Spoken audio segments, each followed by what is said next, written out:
we request everybody to settle down. Mag-start po tayo ng 2:45, 1:45.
Magandang hapon po sa ating lahat. Simulan na po natin yung ating service para kay Pastor Fidel. Ako po si Brother Bugs de Ocampo from GCC, Grace to Glory Community Church.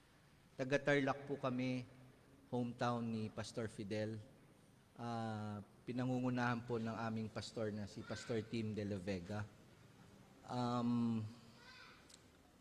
Last Sunday, January 25, last Sunday, we had the privilege of having Pastor Fidel. Siya po ang in-invite namin na mag-speak for our church anniversary, second church anniversary. So he was there the whole day, nandun po siya. Lord's Supper namin na umaga, tapos yung celebration namin hapon. So, laking gulat namin nung malaman namin na he passed away just a few days after being with us, no? So, napakalaking pribileyo po para sa amin na kami po ang mag-lead, mapagsilbihan ang kanyang pamilya, may bahay na si Sister Abby at ang kanyang mga anak at ang mga close friends and relatives niya at ang buong church ng Lumban, Reformed Baptist Church. So, nais ko po kayong imbitahan na tumayo para sa umpisahan po natin itong gawain ng isang panalangin.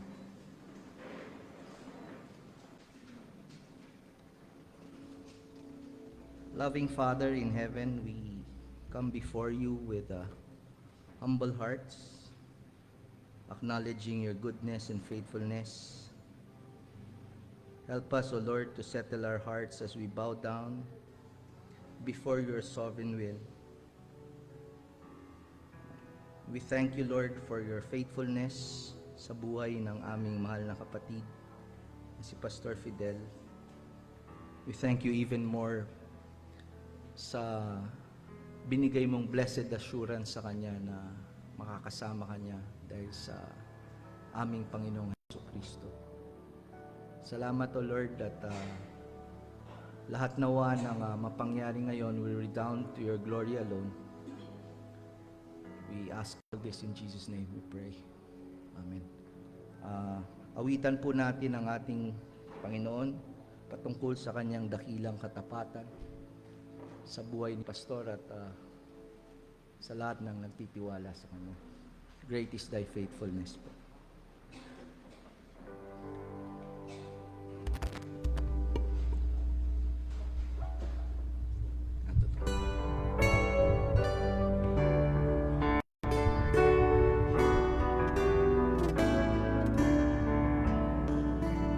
Great is thy faithfulness, O God, my Father.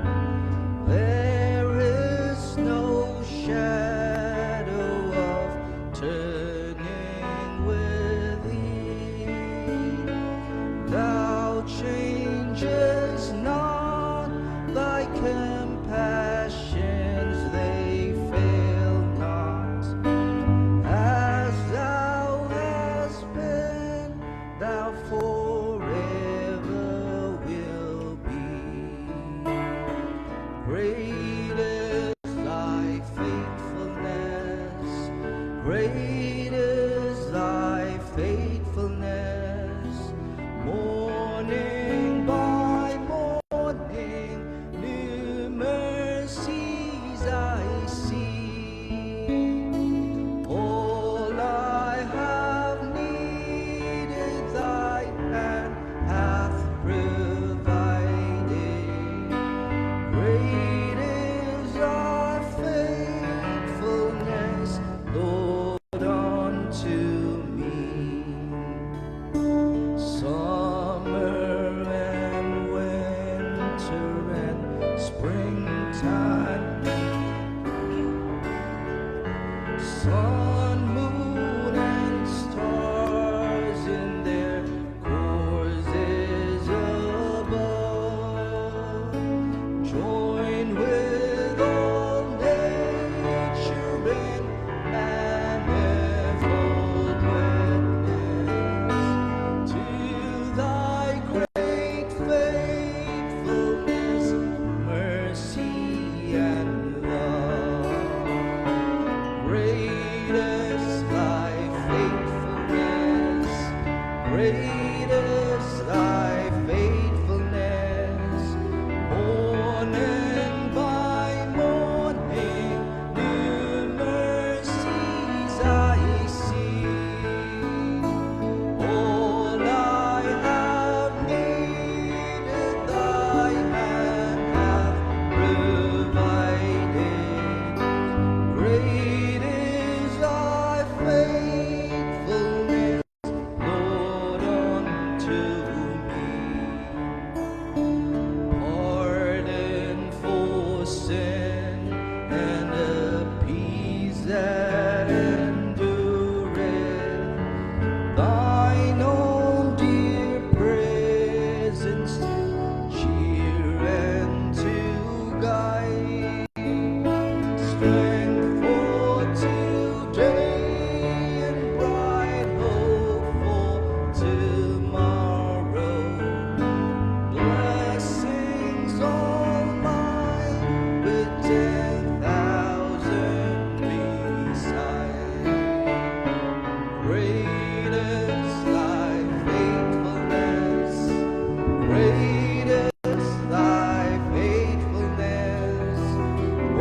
Magbabasa po tayo ng Word of God.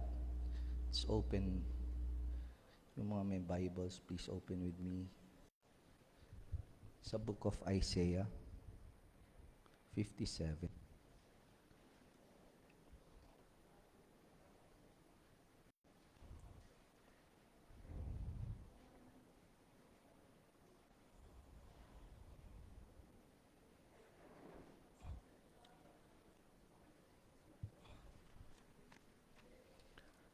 Babasahin ko po sa NIV. Sundan niyo po ako sa inyong mga salin. Isaiah 57, verses 1 and 2. The righteous man perishes, and no one lays it to heart. Devout men are taken away, while no one understands. For the righteous man is taken away from calamity. He enters into peace. They rest in their beds, who walk in their uprightness. Purihin ng Diyos sa pagkabasa ng salita. Tayo po'y makakaupo at pakinggan ng preaching of God's Word.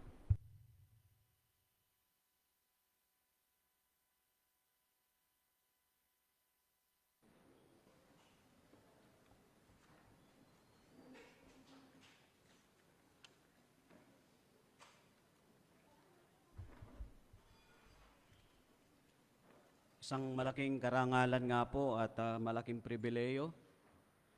At nandito po yung mga hindi man nila alam napapanood ko sila sa Facebook.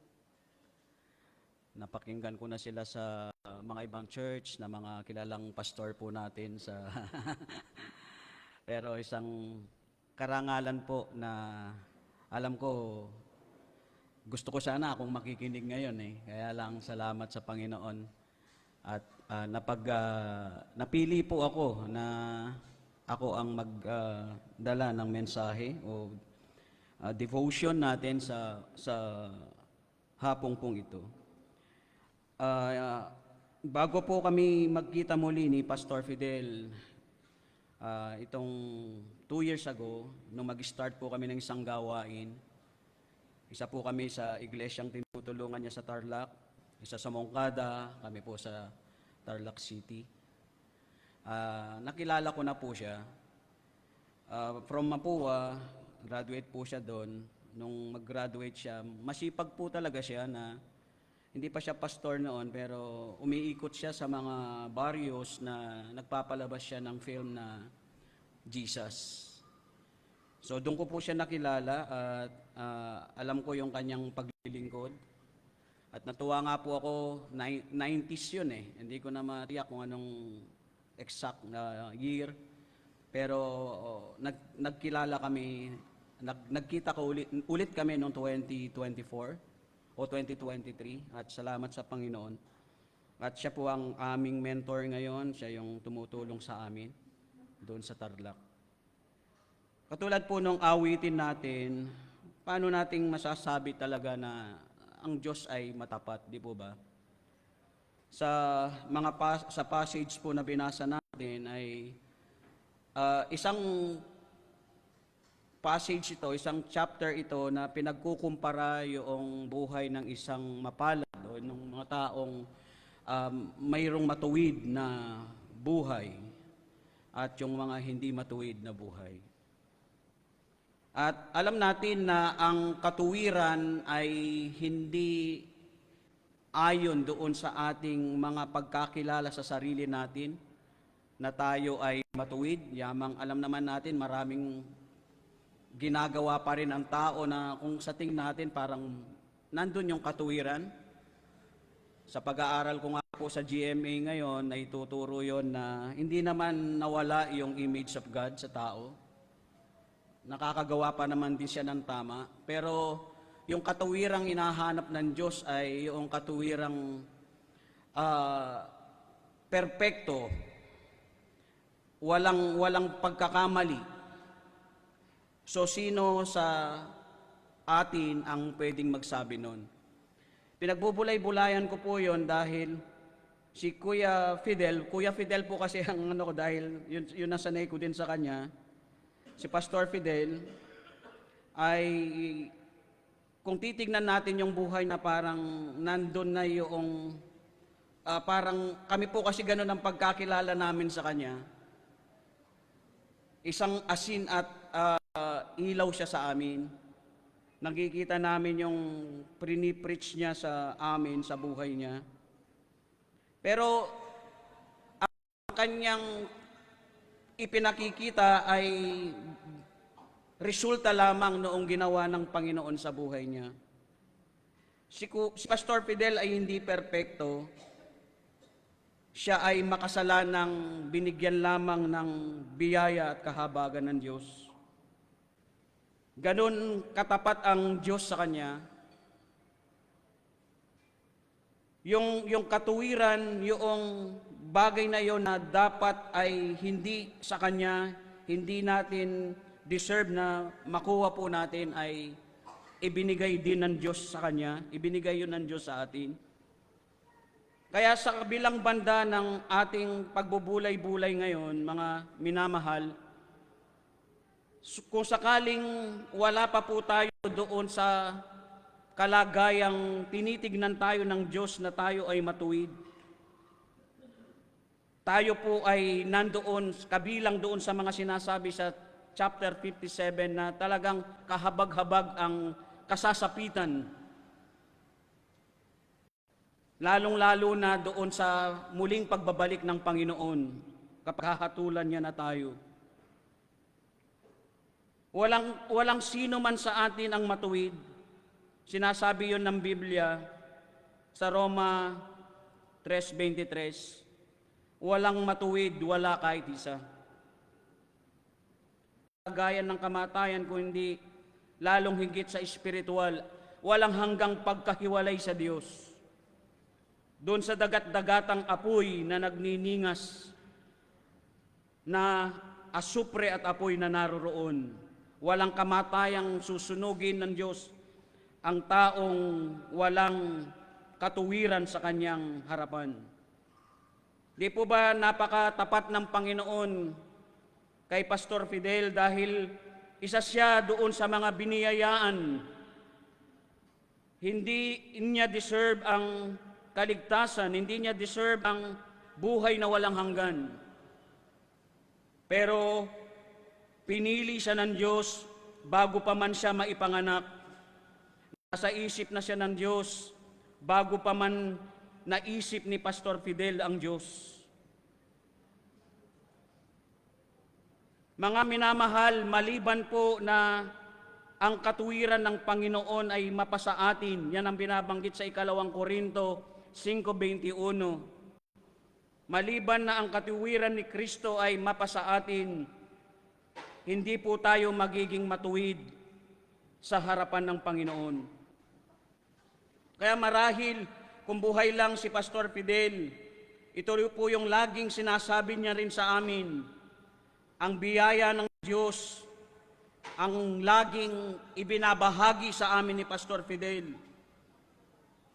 Nauunawaan namin na ang biyaya ng Diyos ay labas sa ating mga ginagawa. Wala tayong kakayahan para iligtas natin ang ating mga sarili. Ito po yung bagay na ginawa ng Diyos. Oo, makasalanan tayo, ipinamana sa atin, nananahan sa atin yung kasalanang minana natin sa ating magulang. Pero salamat dahil sa katuwiran ng Diyos na ibinigay niya sa atin, sa mga taong sasampalataya sa Kanya o sumasampalataya sa Kanya, sa paningin ng Diyos tayo ay walang kasalanan. Ito ang kabutihan, ito ang katapatan ng Diyos na ibinibigay niya doon sa lahat ng sumasampalataya sa Kanya. At ito po ay tinanggap ng ating kapatid na si Pastor Fidel. Subalit sa lahat ng ito, bakit mayroong pangyayaring tulad po nito? Bakit kailangang mamatay ang tao? Kasi po ito, sinasabi ng Biblia, ito ay kabayaran sa ating kasalanan. Ito ay pumasok sa pamamagitan ng ating magulang. Kaya lahat ng tao ay nagkasala. Meron tayong kasalanan. Ang tao po ay nagsisinungaling dahil makasalanan na siya. Hindi po siya naging makasalanan dahil nagsinungaling siya. Kaya ang paghatol ng Diyos ay nararapat lang na tanggapin ng bawat isa.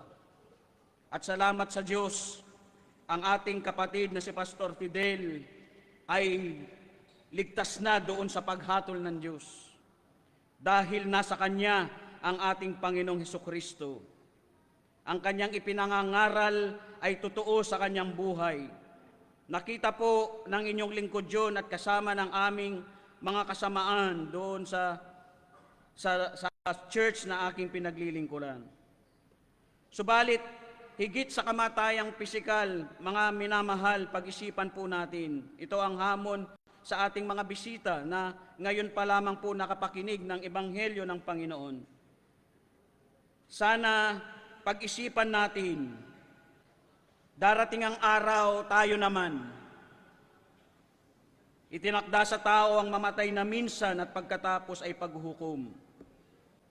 Tayo po ay haharap sa Diyos. Handa na po ba tayong harapin siya? Alam po ninyo, ang kasagutan walang iba kundi si Jesus. Ang ating Panginoong Jesus ang siyang kasagutan. Siya po ay kinakailangang maisuot ng tao sa Kanya.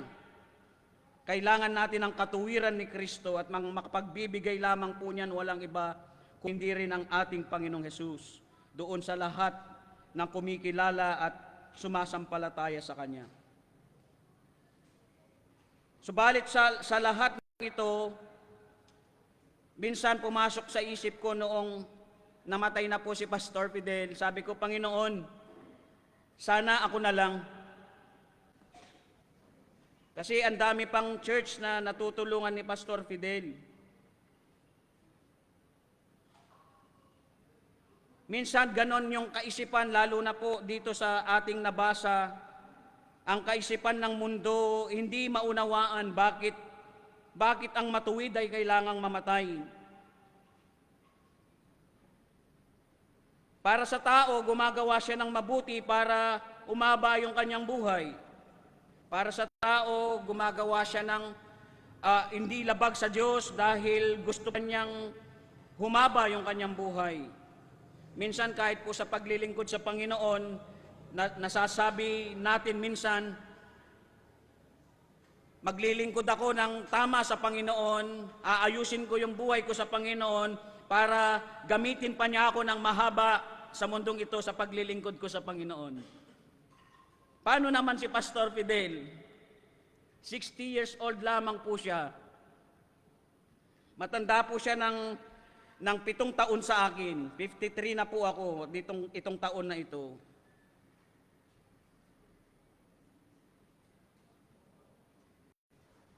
Ito po ay taliwas sa kaisipan ng Diyos kung titignan natin dito sa ating binasa. Sa pananaw po kasi ng isang mananampalataya, una, ang kamatayan ay biyaya pa rin ng Diyos para sa atin. Ang katapatan ng Diyos kay Pastor Fidel, ipinakita niya nung si Pastor Fidel ay malagutan ng hininga. Dahil ayon dito sa ating binasa, ito ay upang maituwid o upang maiiwas ang mananampalataya, ilayo ang isang mananampalataya sa masama. Ang sabi po rito sa salin ng ASD sa Tagalog. Naalala ko si Pedro noong sabihan siya ng Panginoon, Pedro, si Satanas, gusto ka na niyang gapasin o kunin, pero ipinapanalangin kita na huwag mangyari ito. Isang malaking biyaya po, katapatan ng Panginoon sa buhay ni Pastor. Kamakailan, nakabalita tayo ng mga ilang lingkod ng Diyos na bumagsak sa kasalanan. Nasa finish line na sila pero bumagsak pa sila. Alam po ninyo, ang inyong lingkod, ang panalangin ko lang sa Panginoon, Panginoon, wag mong alisin sa akin ang ministeryong binigay mo. Yun lang ang gusto ko. Marahil din yun din po ang gusto ni Pastor Fidel. Ang dami po niyang pangarap na sinasabi sa akin. Pero tapos na yung kanyang gawain sa Panginoon.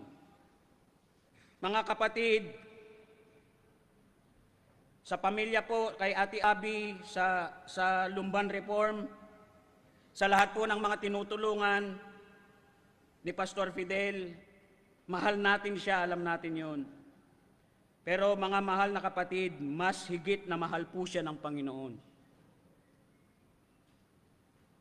At ang nangyari sa kanya ay bunga ng pagpapakita ng pagmamahal ng Diyos sa kanya. Salamat.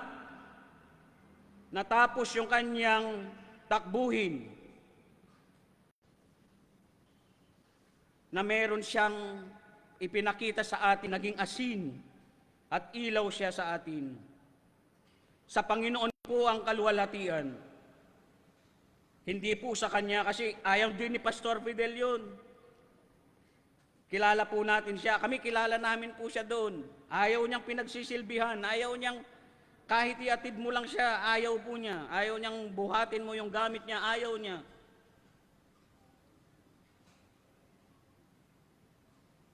Salamat sa Panginoon at iningatan siya na huwag mahulog sa kasalanan. Iningatan siya na mamuhay para sa Panginoon. Makapanatili sa kanyang paglilingkod hanggang sa dulo. At ngayon, kinuha niya siya sa atin upang mapanatili sa kanya yung kalagayan niyang na ang Panginoon din po naman ang nag-ingat sa kanya sa mga panahong yun. Ikalawa, ayon sa talata, ang pagkamatay po ay hindi kamatayan. Sa isang tunay na mananampalataya, ang pagkamatay ay hindi kamatayan. Ang kamatayan po ay pagkahiwalay sa kanyang orihinal na pagsalita sa Grego. Sa isang mananampalataya, ang buhay ng ating kapatid na yon, ito ay pagpasok sa kapayapaan. Ang sabi po rito sa ating talatang binasa, ito ay pagpasok sa kapayapaan, sa piling ng Panginoong tagapagligtas ni Kuya Fidel. Si Pastor Fidel po ngayon ay nasa piling na ng kanyang tagapagligtas, punong-puno ng kaaliwan. Sabi ng mga hindi mananampalataya, sa tuwing namamatayan po sila, sana masaya siya ngayon. Sana kung nasan man siya ngayon, masaya siya. Paano po yun kung nasa impyerno ka? Paano magiging masaya yun? Pero si Pastor Fidel, hawak niya yung katotohanan na alam niya hanggang sa dulo ang kanyang Panginoong Yesus ang siyang magtatawid sa kanya.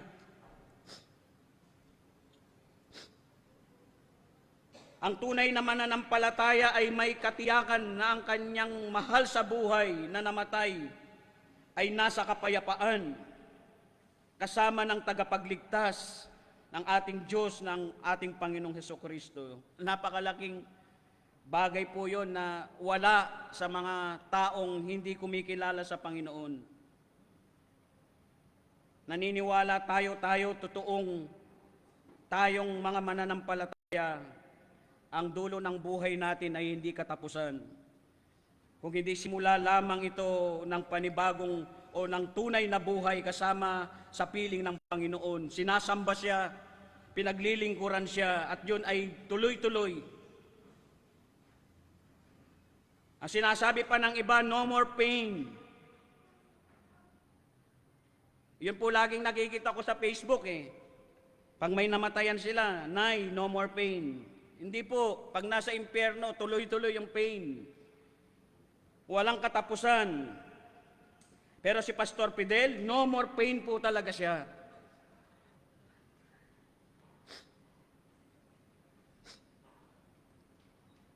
Pagpasensya niyo po ako, emotional po akong konti.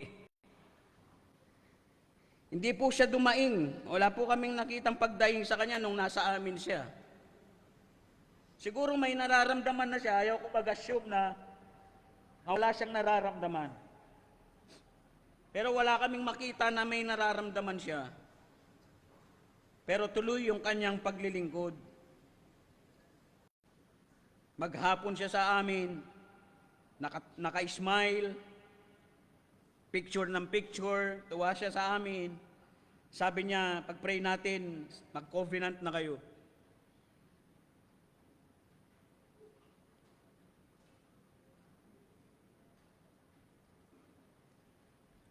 Alam niyo po, sabi rito na ang pagkakaroon nandun siya sapagkat kapag namatay ang taong matuwid, sapagkat kung namatay ang taong matuwid, magkakaroon na siya ng kapayapaan at kapahingahan. Tayo po sa Reform, yung ating Sabat, kaya nga yun ang lagi ring tinuturo sa amin. Ang sarap sa langit po, ang sarap sa piling ng Panginoon.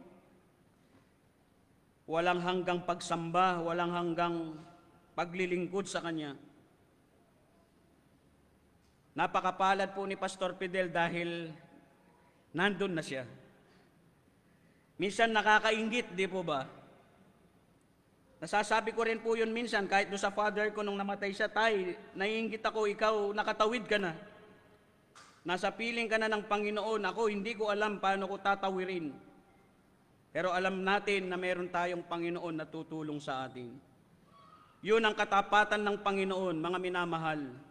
Nasa atin ang kalungkutan ngayon, pero inaaliw tayo ng salita ng Diyos. Si Pastor Fidel po ngayon, na siyang binigyan ng katuwiran ng Diyos, ngayon nasa piling na siya. Nasa piling na ng ating Panginoong Hesus. Wala na siyang nararamdamang hirap, nandun na siya at mayroong kapayapaan at nagpapahinga sa piling ng ating mapagmahal, mabiyaya at mahabaging Diyos. Ibigay po natin lahat sa Diyos ang papuri sa bagay na ito, dahil sa Kanya lamang po talaga natin maisasakatuparan ang lahat ng ito. Nawa, ang salita ng Diyos ay nagbigay sa atin ng kaaliwan sa ating mga mananampalataya. Doon sa mga taong o mga bisita po ngayon na wala pa sa ating Panginoon, mga minamahal, dawa ay kausapin tayo ng Panginoon mula sa Kanyang mga salita. Manalangin po tayo. O aming Amang Diyos, salamat po. Tunay na naging matapat ka sa aming kapatid, Pastor Fidel. Salamat at minahal mo siya at iningatan mo ang kanyang buhay hanggang sa dulo. At ngayon, kinuha mo na siya sa amin. Hindi po natapos ang kanyang paglilingkod dahil naglilingkod siya ngayon sa inyo. Sumasamba sa harapan ng buhay at banal na Diyos, ang aming Panginoong Hesukristo.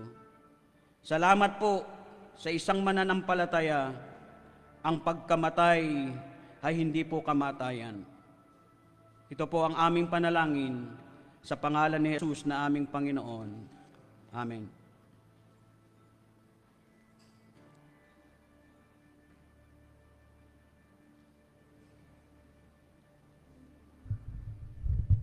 Inaanyayahan ko po lahat na tumayo. At awitin yung It is not to die.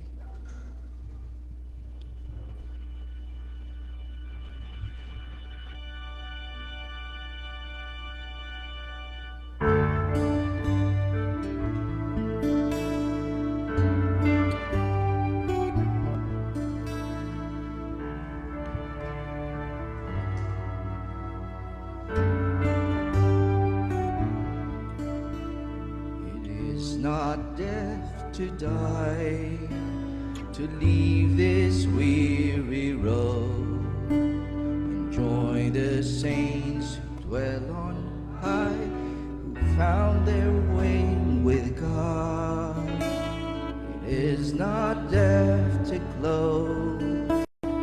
the eyes long dimmed by fears, and wake in joy before your throne, delivered from our fears. Oh Jesus, conquering the grave, your precious blood has power to save. Those who trust in you will in your mercy find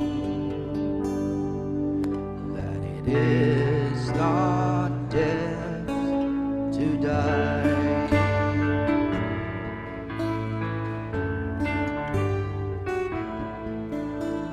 It is not death to fling aside this earthly dust and rise with strong and noble wing to live among the just. It is not death to hear the key unlock the door and sets us free from mortal years to praise you evermore. Oh Jesus, conquering the grave, your precious blood has power to save. Those who trust in you will in your mercy find that it is not death to die, that it is not death to die. Let us close in prayer. Father God in heaven, salamat po sa buhay ni Pastor Fidel. Salamat po sa katapatan niyo sa kanya. Salamat po sa binigay niyong blessed assurance na makakasama niya kayo magpakailanman dahil sa gawa ng aming Panginoong Hesukristo. Binabalik lahat namin sa inyong kapurihan, kapasalamatan, kalwatian, magpakailanman sa pangalan ni Jesus. Amen at amen.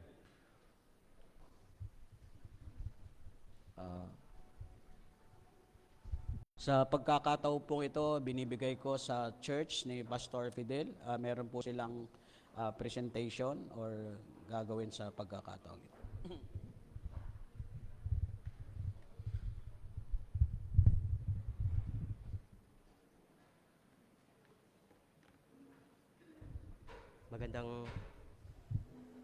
Magandang hapon po sa bawat isa. Bilang kinatawan po ng LRBC, kami po ay nagpapasalamat sa inyo, sa mga kapatiran, sa mga kaibigan po, sa mga kaanak na narito. Salamat po sa inyo pong presensya, sa inyo pong panalangin, sa inyo pong pakikiramay sa amin na mga naiwan ng aming pong pastor. Sana po yung salita ng Panginoon, yung salita ng Panginoon ang maging kaaliwan po sa atin na mga naiwan po sa gitna po ng ating kalungkutan. At ngayon po, darako po tayo sa ikalawang bahagi ng ating program, yung maaari po tayong magbigay pasasalamat sa Panginoon, sa kabutihan or magandang alaala na naiwan po sa atin ni Pastor Fidel. Maaari po nating sabihin po, magpasalamat po sa Panginoon. Sino po ang pwedeng magsabi po or pakikiramay po sa mga naiwan?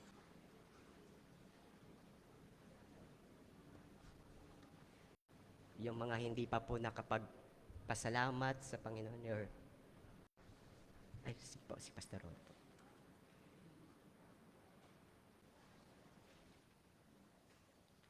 Ako po si Pastor Rolly at kasama ko po yung mga ilang kapatid galing sa Moonwalk Community Bible Church.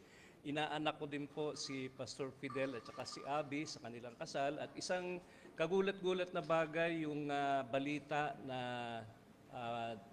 lumisa na po si Pastor Fidel at nagdala din ng kalungkutan sa akin. Katulad po ni Pastor, matagal na rin kaming magkakilala ni Pastor Fidel, nakakapag-fellowship kami, nakakapag-attend siya sa church, na-invite ko na siya mag-preach sa MCBC. Isang masayahin tao, madaling kasama, madaling kausap. Inanyayahan din niya dito 2 years ago. Ano ba yung inauguration? Ano ba yung nangyari dito? Ha? Anniversary. Pasensya na po. Mas matanda ako sa kanya. Makakalimutin na rin ako. Anniversary pala yon.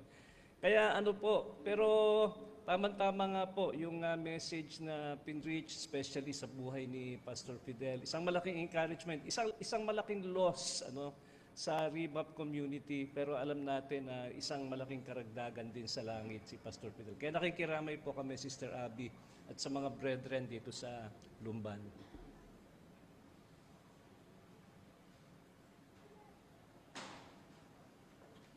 Sino pa po ang nais magsalita po?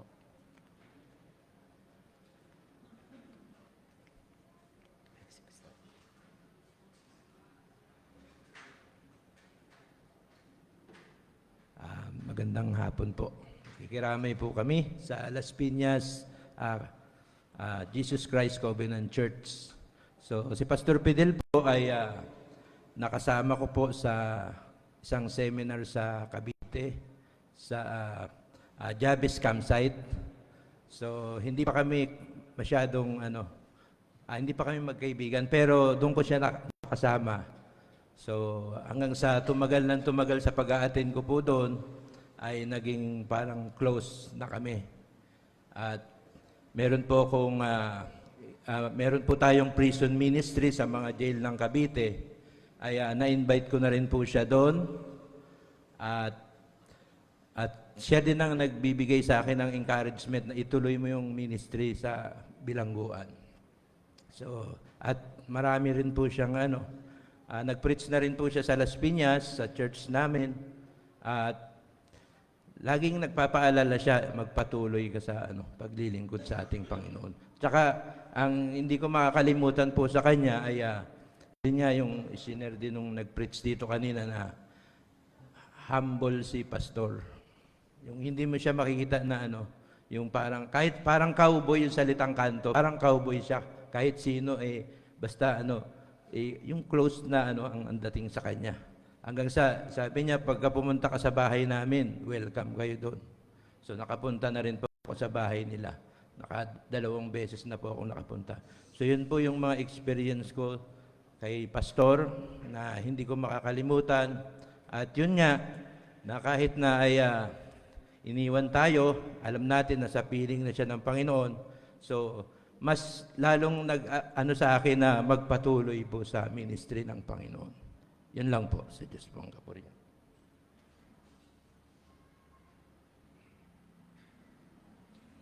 Sino pa? Sige po.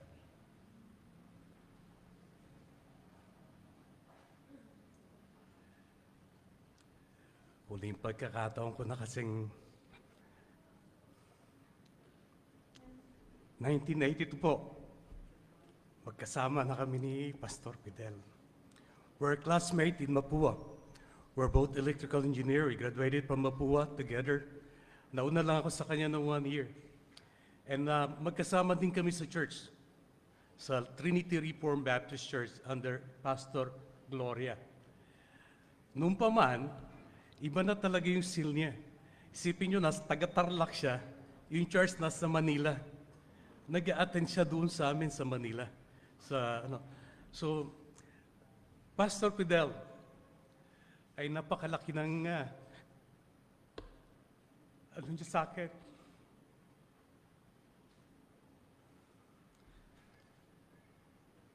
After 7 years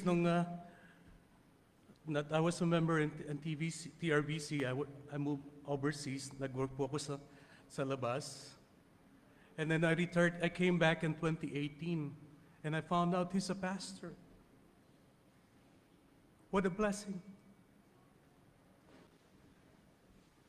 And he was building this church.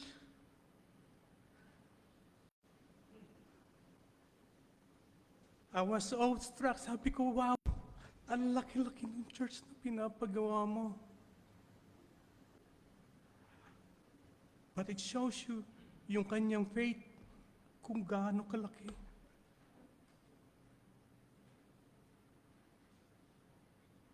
And it's one of the influence kung bakit nasa ministry na rin ako ngayon. And I want to honor my friend, a brother.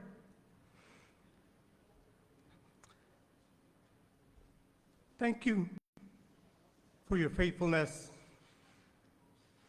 Something that we can emulate.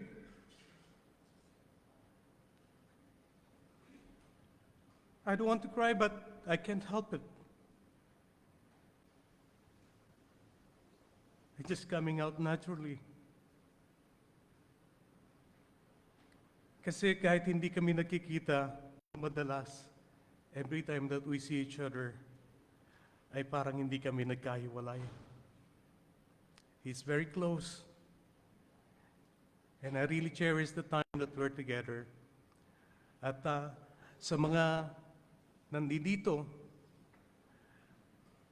kung gusto niyo pong makakita ng totoo na talaga ng mga, he gave up his career. Well, I don't want to say he gave up. God called him, and he responded to the call. And it was not a sacrifice, it was a blessing for him. And praise the Lord for his goodness sa kanya. And what a legacy that he's leaving. 60 years old, maybe early, but he has accomplished what he needs to. And it's job well done. Thank you. At condolences na lang doon sa inyo, Abe.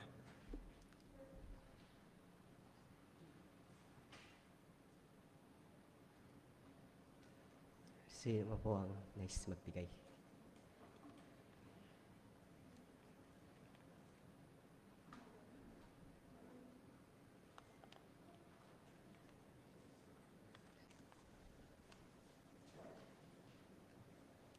Kung wala na po, ay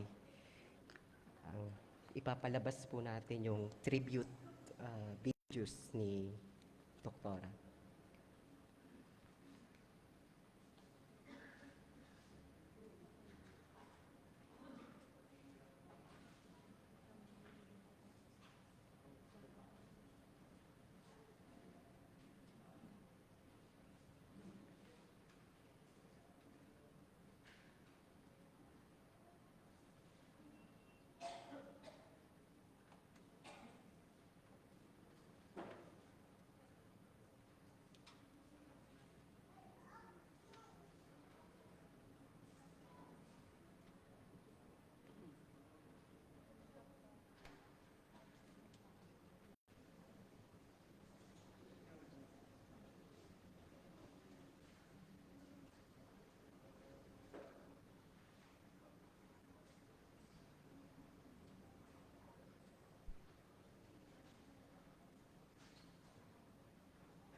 Hi, Emmanuel Baptist Church. This is Michael and Phoebe, and we're offering our condolences for the passing of Pastor Fidel. He has been a faithful servant of the Lord for the past 26 years, and we're really grateful for his service and the work he's done to spread God's word. We're praying for comfort for Pastor Fidel's family and for the continued health and growth of the church in this trying time. As Psalm 116:15 says, precious in the sight of Yahweh is the death of his Holy One, so we can rest in comfort knowing that Pastor Fidel's in a much better place with the Lord. All right, God bless, and we offer our condolences. Hi Ate Abby, condolences po sa inyo at kay David at kay Lea. Alam ko pong masakit pong mawalan ng matapat, mabait at mapagkumaba na asawa at ama. Ngunit pinagpala kayong lahat at ang Lumban Reformed Baptist Church sa buhay ni Pastor Fidel. Hindi man natin maintindihan kung bakit biglaan na lang siyang kinuha ng Diyos. Sabi sa Isaiah 57:1, Ang taong matuwid kapag namamatay, walang nakakaunawa at walang nakikialam. Ngunit siya'y kinukuha upang iligtas sa kapahamakan.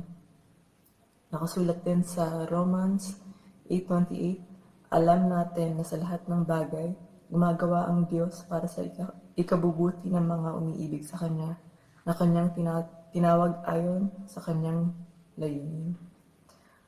Kahit sa paghihirap sa buhay, hindi kayo pababayaan ni Jesucristo. Nagpapasalamat ako sa katapatan at dedikasyon ni Pastor sa mga members ng church at kay Jesus. Pinagdadasal namin kayo, si David, Leah at ang Reformed Baptist Church. Ingat po kayo at God bless.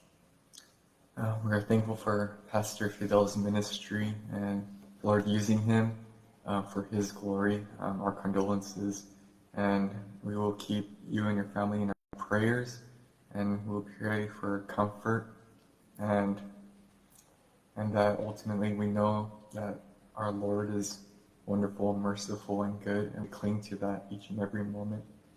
And we will pray this in our Lord Jesus Christ.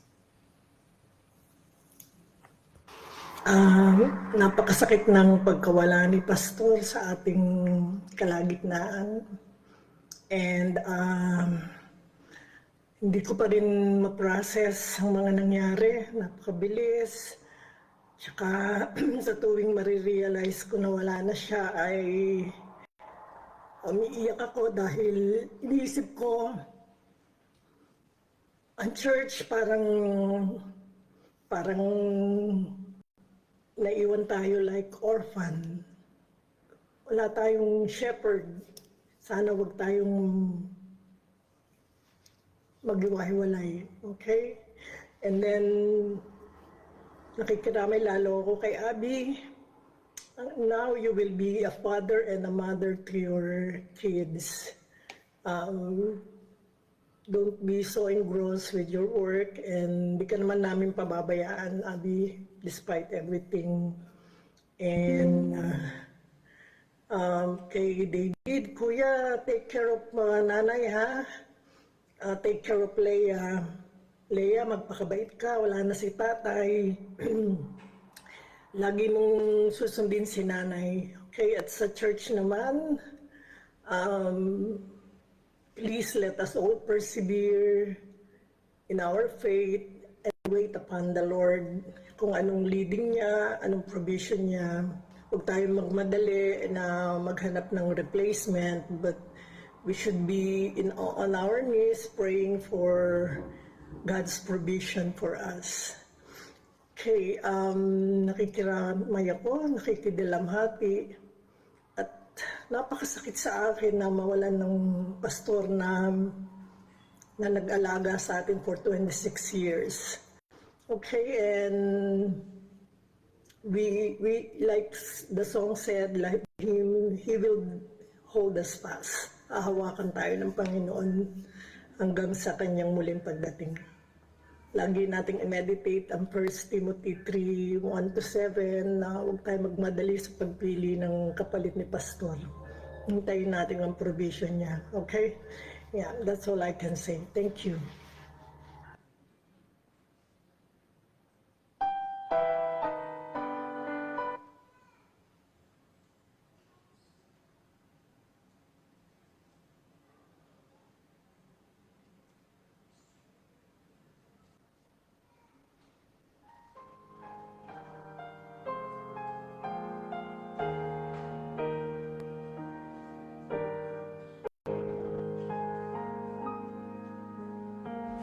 Sa gitna ng aming pagdadalamhati at katahimikan, kami po ay nagpapasalamat sa Diyos sa buhay at tapat na paglilingkod ng aming minamahal na pastor, Pastor Fidel Domingo.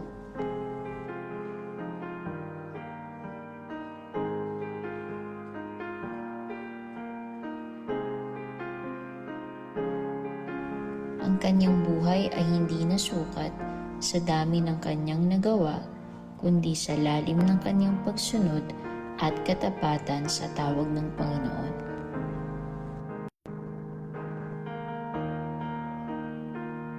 Si Pastor Fidel ay isang lingkod ng Diyos na hindi napagod magturo ng kaniyang salita sa iba't ibang lugar, katulad ng Tarlac, Pampanga at maging sa mga malalayong komunidad.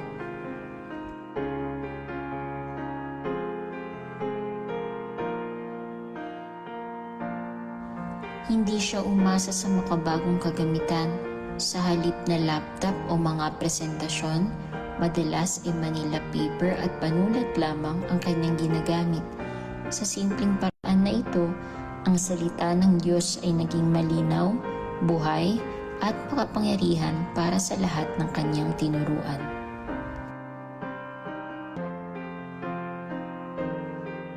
Sa kabila ng kanyang kaalaman at karanasan, nanatiling mapagpakumbaba si Pastor Fidel.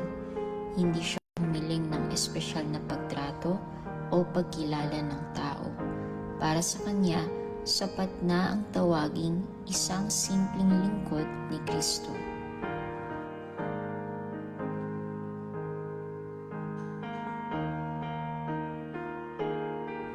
Ang kanyang pamumuhay ay payak at simple, isang buhay na malinaw na nagpapatotoo na ang kanyang layunin ay hindi para sa sarili, kundi upang maipahayag lamang ang dalisay na ebanghelyo.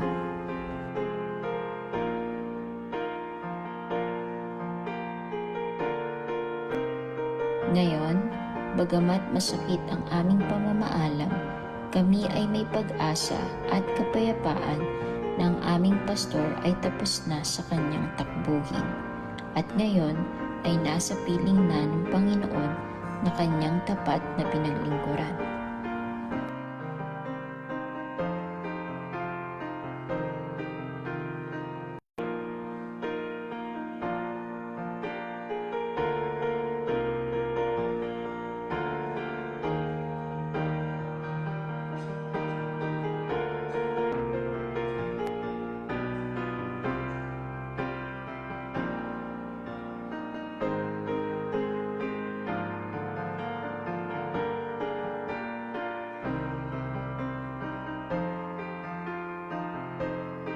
Maraming salamat, aming Pastor Fidel.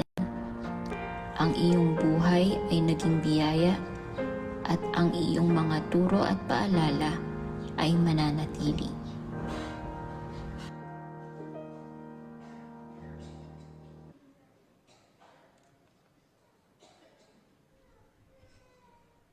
Darako po tayo ngayon sa pasasalamat po ni Tita Abby.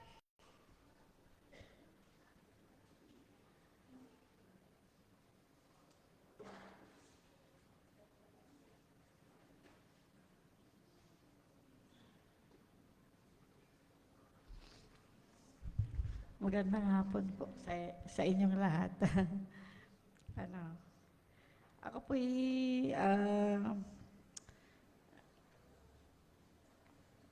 yung pong pagkawala ni Pastor ay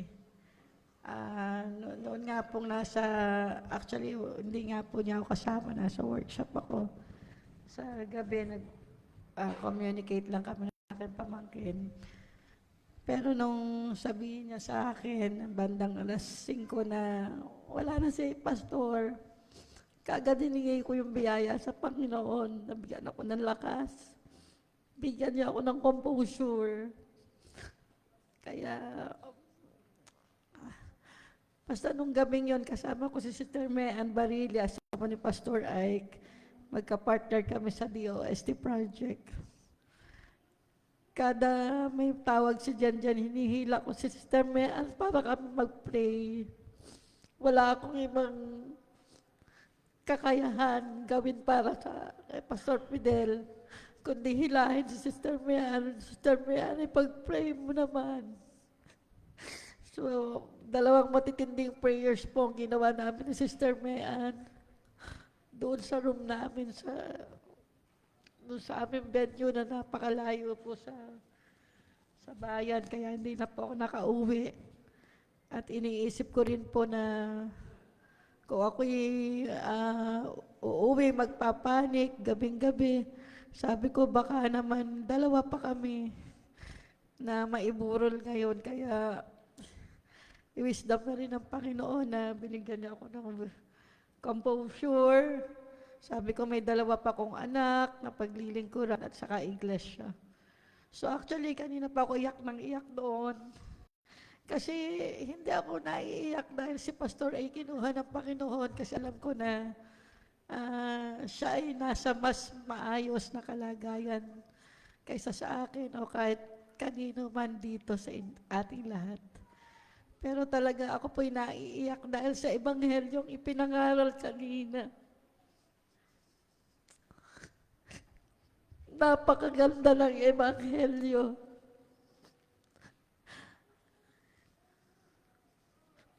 Kaya po, yung mga kamag-anak ni Pastor, kapatid, si Kuya Arman, Ate Virgie, Ate Nancy, mga pamangkin. Yun din po sa side ko, si Ate Nida, ang aking pinsan si Ana, kapitbahay, si Mercy, lahat. Na lalo pa yung mga hindi pa talaga nakakakilala si Ate Baby. Iyon po yung pamanik namin sa inyo. Alam nyo, hindi natin alam, 60 years old, kinuha si Pastor. Sana po huwag niyong hintahin na kahusgahan o pagpaparusa sa dagat-dagatang apoy ng impyerno ang inyong sapitin. Totoo po ang Bible. Totoo ang salita ng Panginoon. Ito po ay absolute truth. Hindi po yung mga news sa newspaper, sa TV, or sa Facebook ang totoo. Totoo po, kahit na ilang salit-saling lahi, ay ang Biblia po ay totoo ang sinasabi dahil ang nagsalita ay ang Diyos. Pamangkin ko po sa inyo, lagi po namin kayong pinapanalangin, lalo na family ni Pastor Fidel, na sana po isa-isa, kahit na yung nawala na siya ay dumating ang kaligtasan bago mahuli ang lahat. Hindi ko po mapigil ang luha ko, hindi po dahil sa nalulungkot ako na wala na si Pastor, bagamat yun ay katotohanan din. Pero napakaganda ng Ebanghelyo. Amazed na amazed ako habang pinipreach ni Pastor Tim. Sana po kumukurot yun sa inyong puso.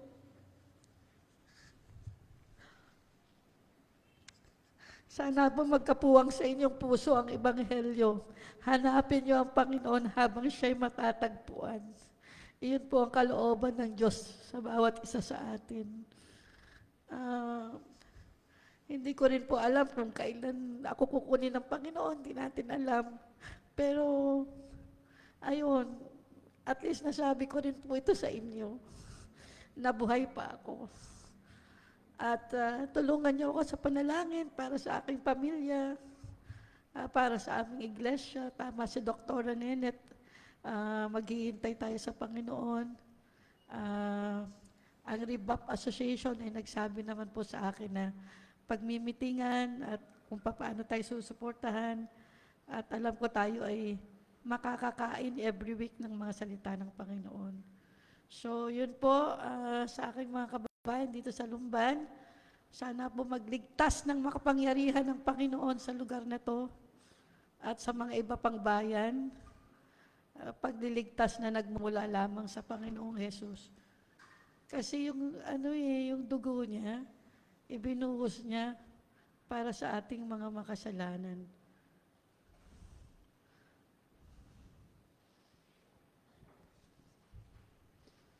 Salamat po sa inyong lahat. Gandang hapon po.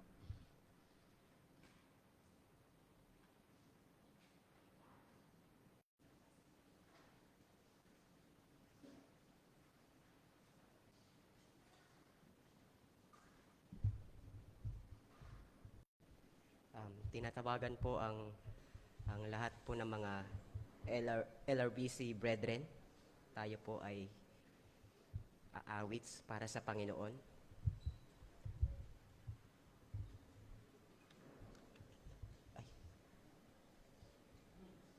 Pwede.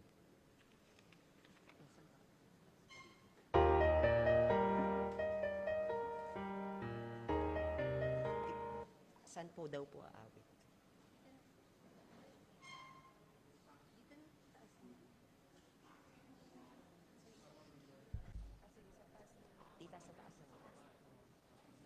Dito na lang daw po. Dito para mabidyoan daw po.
Tumayo po tayong lahat sa ating closing prayer.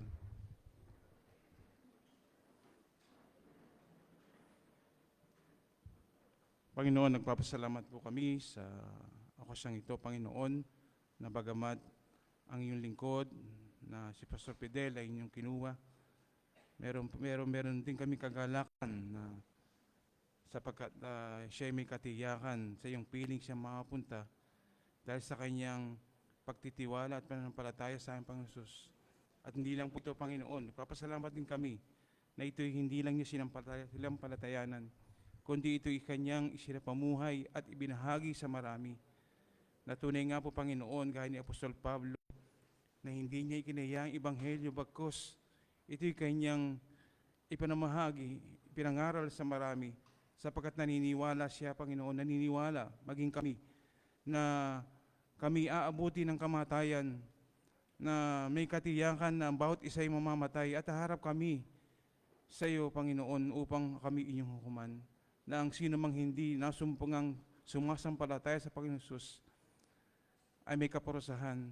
Naniniwala din siya, Panginoon, na ikaw ay muling babalik, na upang ikaw ay babalik hindi na isang tagapagligtas, kundi isang hukom na hahatol sa lahat ng mga tao, Panginoon. Nawa, Panginoon, na bagamat siya'y wala na sa aming piling, nawa maalala na, sa ating maalala namin siya, nawa maalala namin ang kanyang salita, ang kanyang pinangaral, ang inyong ebanghelyo na linggo-linggo naming napakinggan, Panginoon, na nawa ang araw na ito'y gamitin yung araw ng iyong kaligtasan sa mga hindi pa lubos na ng palataya. Tulungan niyo ko, Panginoon, na sa oras na ito na ipag-isipan namin ang mga bagay nito, ang ebanghelyo, na sapagkat kung kami ay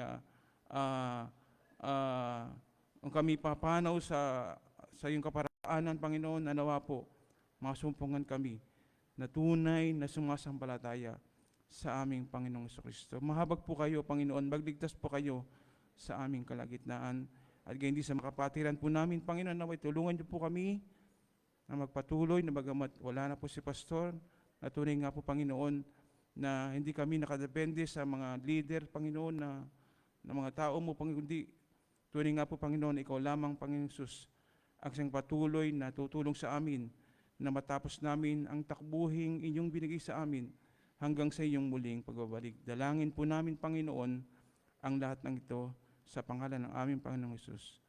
Amen.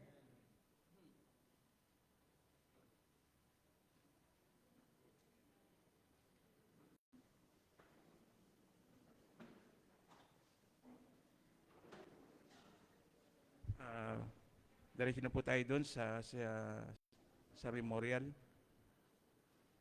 May program ba doon?